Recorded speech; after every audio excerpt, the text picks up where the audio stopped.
Assalamualaikum warahmatullahi wabarakatuh. Nah, perkenalkan, saya Amelia Putri dari jurusan Ilmu Agama Islam.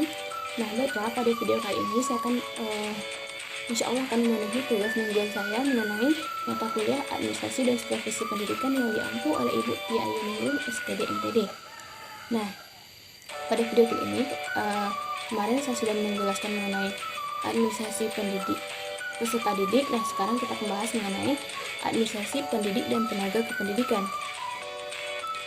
Nah, yang pertama kita harus ketahui apa itu administrasi. Nah, sebelumnya kita sudah mengetahui juga apa itu administrasi.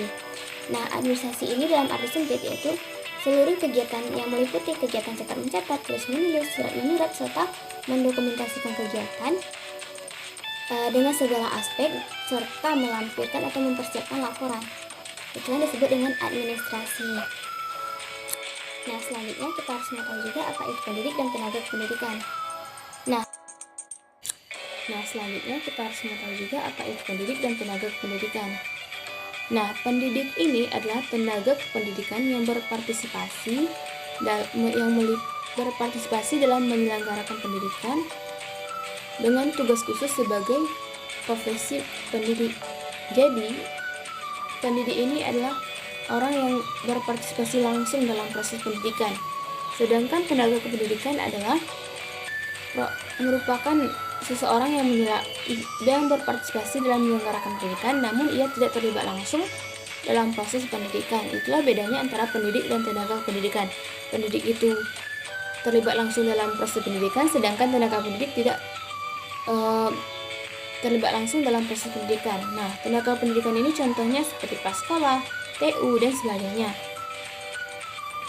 Nah, jadi dapat kita simpulkan bahwa administrasi dan pendidik dan tenaga pendidik ini adalah seluruh kegiatan pendidik yang meliputi perencanaan, pengorganisasian, pengarahan, pelaporan, pengawasan, serta pembiayaan dengan menggunakan dan memanfaatkan fasilitas yang telah tersedia.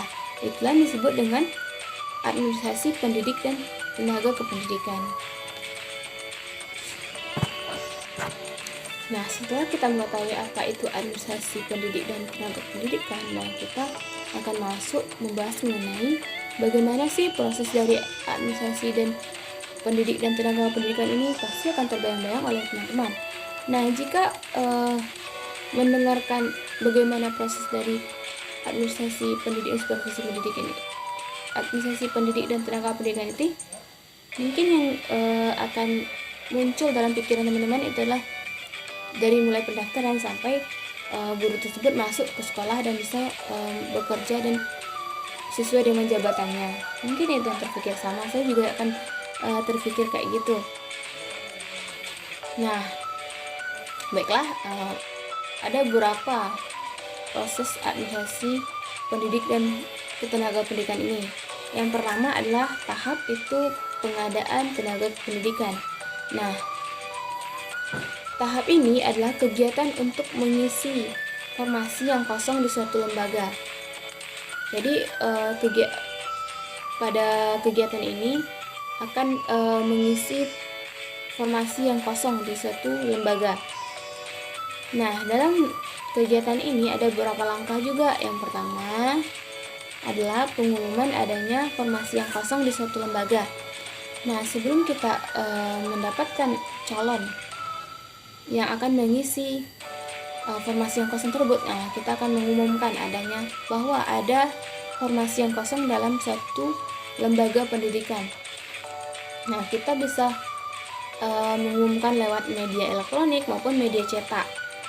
Nah, sekarang makin memudahkan pengguna untuk menemukan informasi-informasi mengenai hal itu, karena sekarang sudah mudah bagi orang untuk menemukan di dalam berbagai media, baik itu media elektronik maupun media cetak.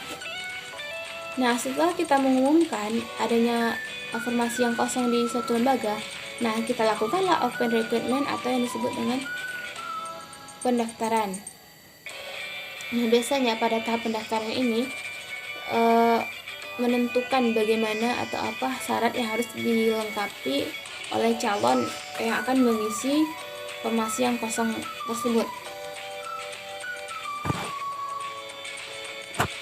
Nah, setelah pendaftaran, kita kan pasti sudah mengumpulkan beberapa orang yang mendaftar, beberapa orang yang mau mengikuti pendaftaran ini.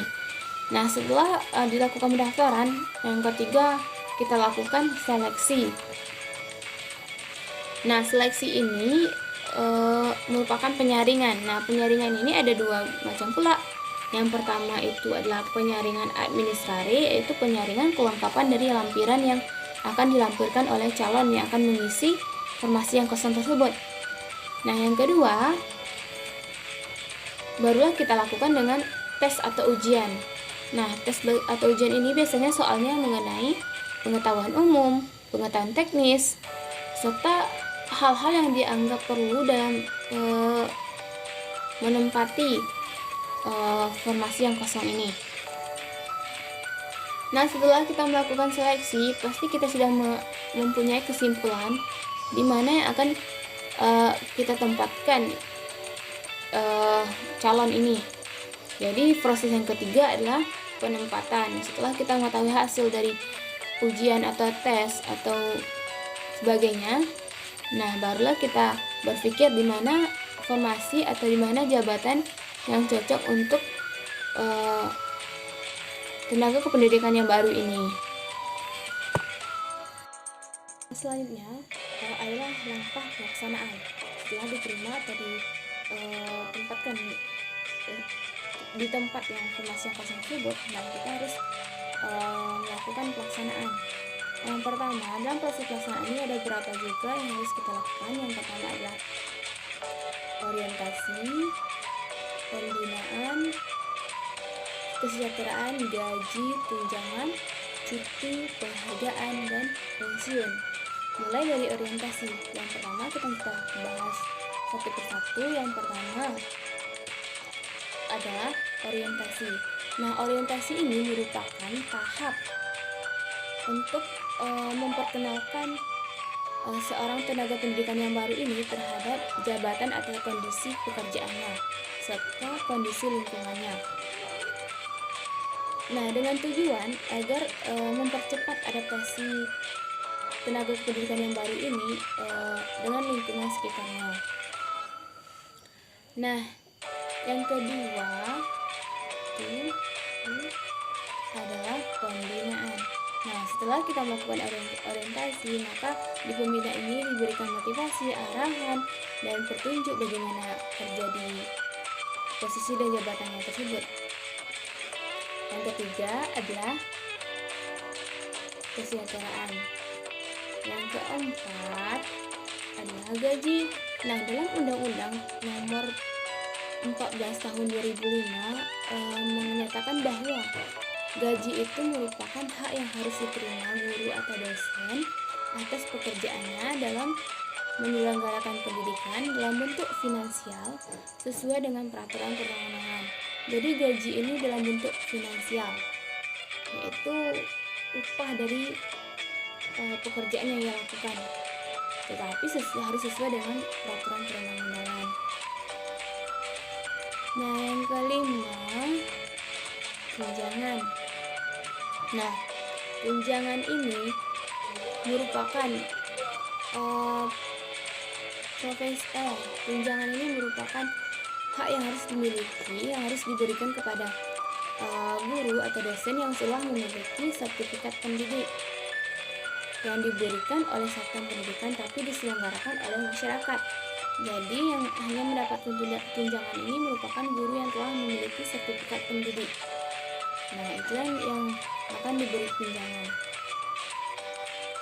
Yang keenam adalah cuti. Nah, cuti ini adalah keadaan tidak masuk kerja yang diizinkan dalam jangka waktu tertentu. Jadi cuti ini merupakan tidak masuk kerja, tetapi ia memberikan izin atau yang telah diizinkan oleh lembaga dalam jangka waktu tertentu. Biasanya ada cuti melahirkan, cuti pokoknya cuti yang diizinkan oleh lembaga pendidikan, libur yang diberikan izin oleh lembaga pendidikan di tempat ia bekerja. Nah, yang ketujuh adalah penghargaan. Nah, Penghargaan ini pemerintah memberikan sebuah penghargaan kepada institusi pendidikan terhadap guru, kepala sekolah, seluruh tenaga pendidikan yang memiliki prestasi. Jadi penghargaan ini khusus untuk guru, tenaga pendidikan yang memiliki prestasi. Nah, yang terakhir adalah pensiun. Nah, pensiun inilah hak terakhir yang dimiliki oleh seorang guru, dosen maupun tenaga pendidikan lain. Karena pensiun ini biasanya akan mengalir walaupun orang itu tidak bekerja dan tidak lagi berada di lembaga pendidikan tersebut untuk melakukan pekerjaannya. Tetapi ia tidak cukup umur untuk diizinkan tidak melakukan pekerjaan atau tidak bekerja lagi. Nah, itulah beberapa proses yang dilakukan dalam administrasi